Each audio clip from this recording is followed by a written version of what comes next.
Welcome back, nail queens. Today I have a special video for you. It is a gel paint kit video. Madam Glam was kind enough to send over their entire gel paint kit. So with it, I created this gorgeous Valentine's Day set. I actually drew inspiration from this mani here that I found on Instagram. They're using more berry colors, so I'm going more for like a red and a brighter pink. So these are the colors I'm going to be using today underneath the gel art, and I'm going to be using Vivid Glam Co's Precision Cuticle Tool as well. Just in case you didn't know what this was, it helps me clean around my cuticle lines between every single dip. To keep the video focused on the nail art and the gel paints, I'm going to quickly breeze through my dip powder application. I don't want to focus too much on the dip powder application because I truly want to show you guys these gel paints. They're my first time using them and I truly think they're incredible and deserve some time in the spotlight. So I'm quickly showing you that I'm going to do 2 dips of this color called Just One Bite. And for the lighter pink, I'm going to be using a color called Daydream, also from Vivid Glam Co. And I'm going to apply 2 layers to that, encapsulate all the nails in clear dip powder, activate, file, shape, and buff, and then after that I'm going to go into the nail art.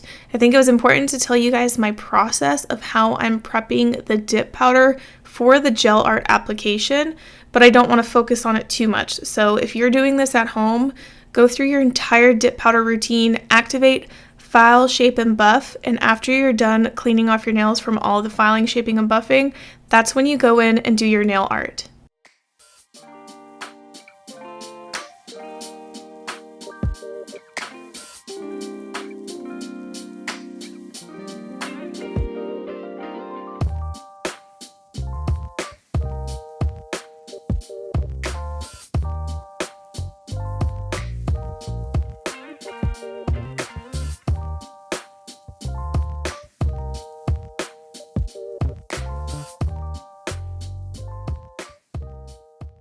So it's time for gel paints. This kit comes with 12 different colors and they're not your traditional colors for the most part.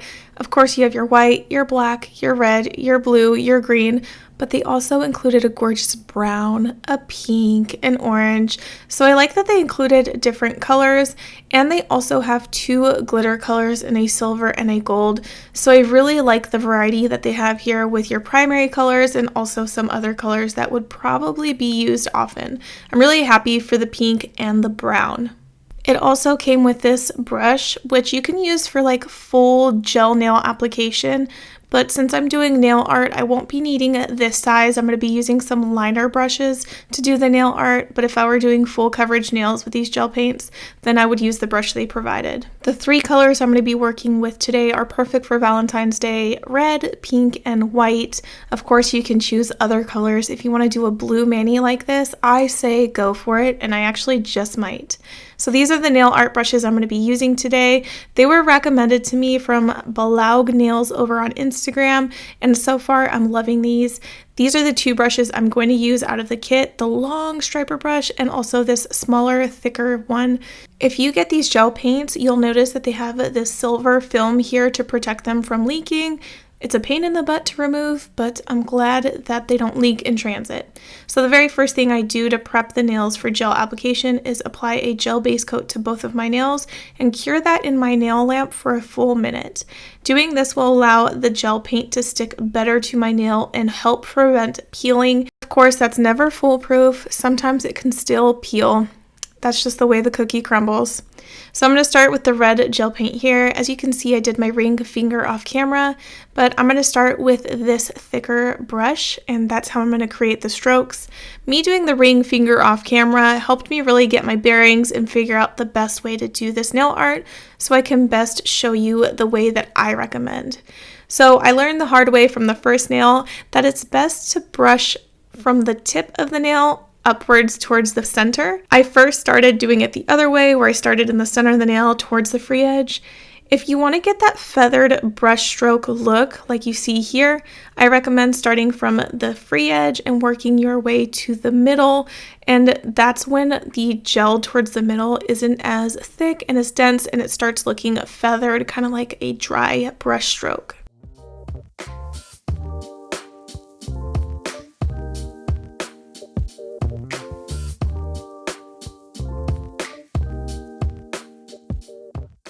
When I'm satisfied with the overall look, then I flash cure in my nail lamp for about 10 seconds and I switch colors.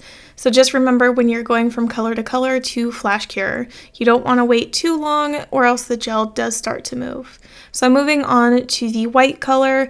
I'm going to make this region a little thinner than I did the red. I don't want all of the regions to be the same thickness. I want some to look thinner, some to look thicker, some to be taller, some to be shorter. You don't want them to all look perfectly symmetrical.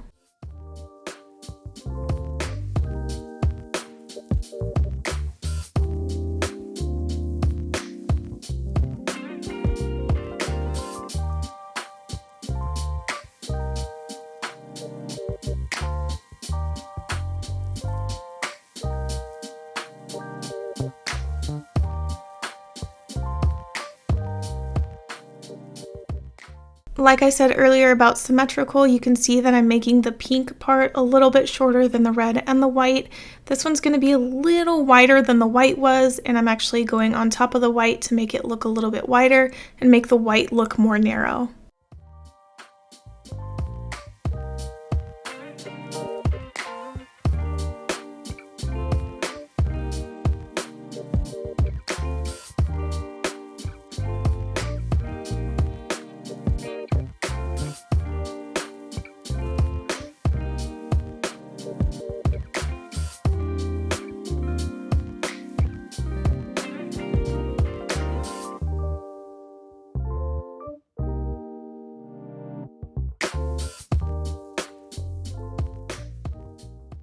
This is the last color I'm going to be using for the brush stroke purposes, and you'll notice on my middle finger I actually did 5 brush strokes, whereas on my ring finger I did 4. That's kind of why I swapped them compared to the inspiration photo.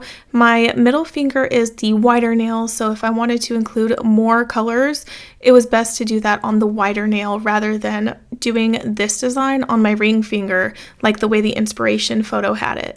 Now it's time to do the tiny details. The inspiration photo has 2 hearts on top of the white, and on both fingers it only has one region with white on it. So I'm using my dotting tool to put 2 little circles next to each other and using the long liner brush to drag the paint down into a perfect heart shape.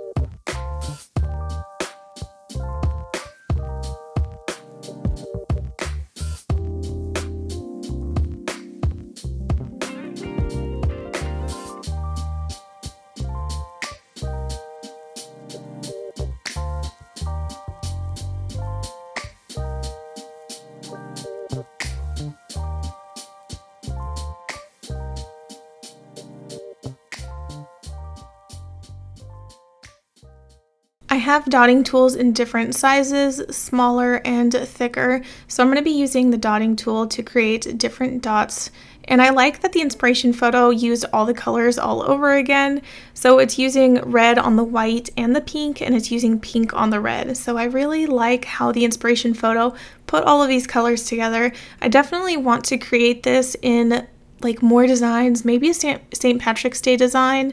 I don't know. I think this whole thing is really cool. And also, if you have a hard time drawing the hearts with the gel paint, don't be afraid to use actual heart glitter pieces. Find really small ones that you might have in your nail stash. Maybe you have dip powders that have heart glitter pieces in them. Don't be afraid to pull those out and use them. Now that the design is all done and cured in my nail lamp for a full minute, I'm going to apply a glossy top coat. You don't have to do glossy. I think this design would look great with a matte top coat as well, but I'm going to go for glossy.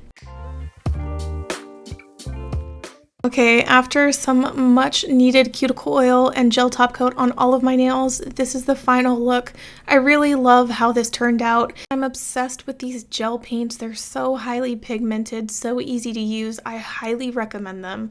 So thank you guys so much for watching this video. Thank you, Madam Glam, for sending over those gel paints, and I'll see you guys in the next one. Bye!